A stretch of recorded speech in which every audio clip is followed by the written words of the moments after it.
We know you have the Marshall Emberton 2 Bluetooth speaker and want to enter into pairing mode to pair it with a device of your choice. So we're going to show you how to take it into active pairing mode.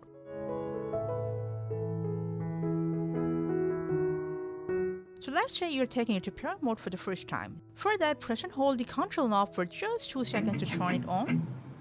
And then just press and hold on this Bluetooth button until you see a red pulsing LED. You can just pair it with the device of your choice after that. Now, when it's already paired to one device, to take it to pairing mode again, first make sure it's turned on. Wait for a few seconds when it gets connected with the previous device with a static red LED. When it does, now press and hold the Bluetooth button to pair just like we've shown you earlier.